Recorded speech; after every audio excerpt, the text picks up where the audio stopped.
में तो जो महिलाओं के साथ दुष्कर्म हुआ वो भारतवर्ष में झारखंड का स्थान नंबर 1 पर था। छोटा सा राज्य, आप समझ सकते हैं। और इतना ही नहीं, भ्रष्टाचार की हालत है इस राज्य में। मैं बड़े बड़े अभी भ्रष्टाचार की बात नहीं कर रहा हूं, जो लूटा वो तो आप सब लोग जान रहे हैं। बड़े बड़े भ्रष्टाचारियों 2-2 साल जेल में रह करके कुछ अभी छूट भी रहे हैं जमानत पर। लेकिन आप सामान्य लोगों को जो जहां जरूरतें पड़ती है, ब्लॉक में है, अंचल में है, थाना में, तो बिना पैसा से काम नहीं होता है। मानो अंचलों में, ब्लॉक और थाना में अफसरों को वसूली में लगा दिया। तो ये झारखंड प्रदेश की हालत है, झारखंड प्रदेश की स्थिति है। भारतीय जनता पार्टी इस देश के प्रधानमंत्री आदरणीय नरेंद्र मोदी जी के नेतृत्व में जन कल्याण की योजनाएं जो आम लोगों तक पहुंचा रही, गरीबों को पक्के मकान। आपने देखा जब चुनाव हो रहा था लोकसभा का, प्रधानमंत्री जी ने कहा था वे सरकार बनते ही अब 3 करोड़ गरीबों को पक्के मकान देंगे। और सरकार बनते ही पहले कैबिनेट में देश के प्रधानमंत्री आदरणीय नरेंद्र मोदी जी ने 3 करोड़ पक्के मकान की स्वीकृति।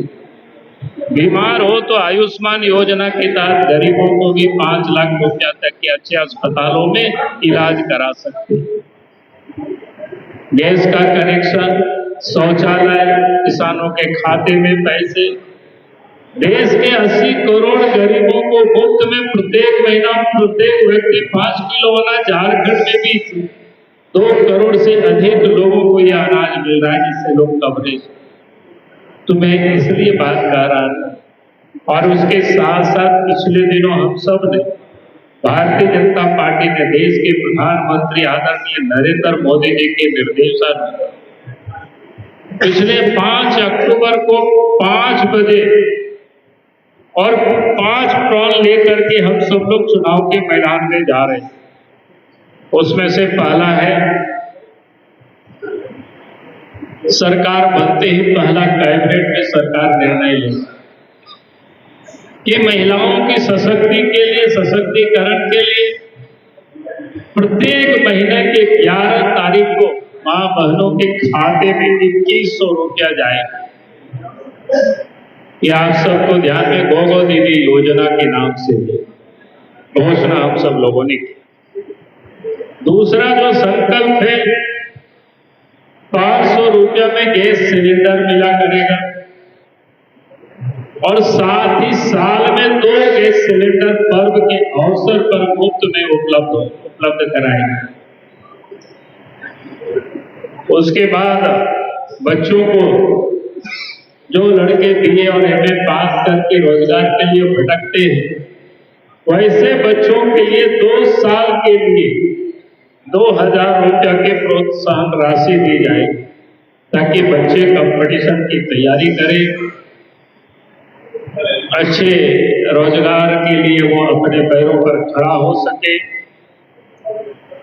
उसके साथ साथ तीसरा जो प्रण हम लोगों ने लिया है, संकल्प है, झारखंड में 21 लाख पक्के मकान यानी अगले 5 वर्षों में देने। अर्थात कोई भी गरीब बिना मकान के नहीं रहेंगे और उसमें बालू फ्री मिला करे, उसके लिए उनको कोई दिक्कतें नहीं होगी। और उसके बाद झारखंड में 2,87,000 वैकेंट पोस्ट है। सरकार बनते ही पहला कैबिनेट में निर्णय होगी, उसके एक कैलेंडर जारी होगी। भाई जितनी भी सरकारी वैकेंसी है उसको भरने के लिए एग्जाम कब होगी, रिजल्ट कब आएगा और अपॉइंटमेंट लेटर भी कब मिलेगा, जैसे यूपीएससी का होता है वैसे ही कैलेंडर इस पर जारी होगी। और इस अगला जो 2025 का जो 15 नवंबर आएगा, 2,87,000 में से 1 लाख नौजवानों को जो सरकारी वैकेंट पोस्ट है उसमें बहाल किया जाएगा और उस प्रकार से 5 वर्षों में 5 लाख अतिरिक्त गैर सरकारी क्षेत्रों में रोजगार की अवसर को सृजित किया जाएगा। तो इस प्रकार से भारतीय जनता पार्टी ने ये जो 5 प्रण लिया है और उसको हम सब लोग पूरा करेंगे। मुझे लगता है कि आज के और इस नामांकन दिन के अवसर ये जो झारखंड का अब 25वां वर्ष में कदम रखेगी तो 25 प्रण फिर आएगा। आप उसमें देखेंगे प्रमुखता से मिलेगा उसमें, क्योंकि वो हमारा कोर इशू है। जैसे 370 को हम समाप्त करेंगे, शुरू से हमारा वो इशू रहा, तो ऐसा नहीं है कि वो तो हमारा कोर इशू है। झारखंड में जिस प्रकार से डेमोग्राफी बदला है, 1951 की सेंसस में जहां खास करके ट्राइबल की पॉपुलेशन झारखंड में 36%, आज वो मात्र 26%। अगर हम संथाल परगना को देखेंगे तो 44% की आबादी थी ट्राइबल की, आज वहां 28% है।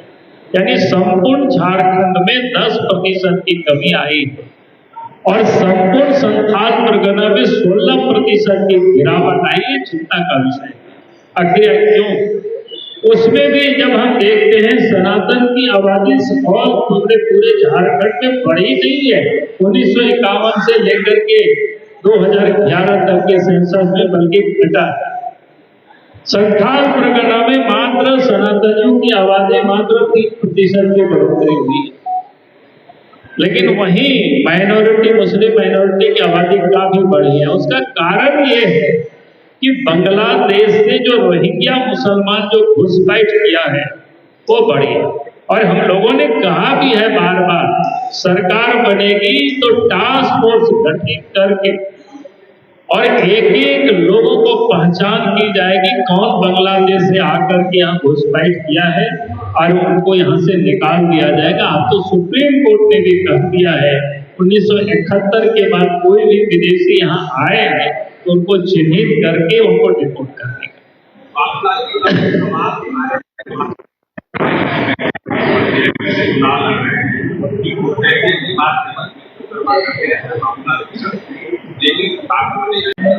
अरे वो निकालने दे तब ने। आपने देखा पिछले दिनों जब सीआईए बना तो कैसे हाई तौबा स्टेट की गवर्नमेंट ने करने लगे, मुख्यमंत्री वगैरह सब बोलने लगे।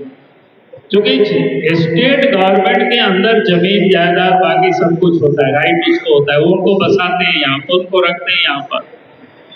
आखिर काम तो करेगी, स्टेट नहीं होगा ना। इसलिए हम लोगों ने कहा जब डबल इंजन की सरकार बनेगी तो धड़ाधड़ यहाँ से निकाला जाएगा।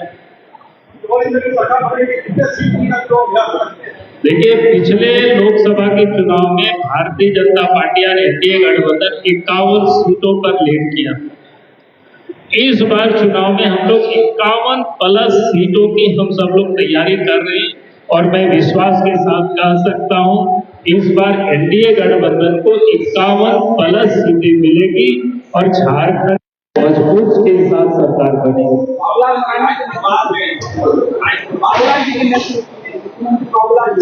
देखिए ये चुनाव मुख्यमंत्री और एमएलए बनाने का मात्र नहीं है, ये चुनाव है झारखंड को बचाने का।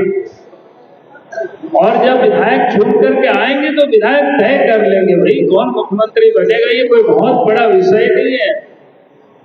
हमारे यहाँ इतनी बड़ी कतार में सारे लोग हैं, कहीं कोई भी मुख्यमंत्री बन सकते हैं। नहीं वो सब हो जाएगी, अब सब शुरुआत है, सब बैठकें शुरू हो गई और उसके आज उसके लिए हमारे कार्यकर्ता लगे हुए। अलग से हम सब लोगों ने प्रत्येक विधानसभा क्षेत्र में हमारे प्रभारी है तो वो सारे काम लोग कर रहे हैं। आपके कार्यकर्ता वो है जो ओबीसी मोर्चा के अध्यक्ष है, वो भी चुनाव मैदान में है। हम लोग बात करेंगे, लास्ट समय तक हम लोग कोशिश करेंगे वो मान जाए और हमें उम्मीद है कि लास्ट समय तक मान जाएंगे। बिहार के श्रेष्ठ नर्सिंग पैरामेडिकल फार्मेसी आईटी और मैनेजमेंट प्रशिक्षण संस्थान S K Mandal group of institution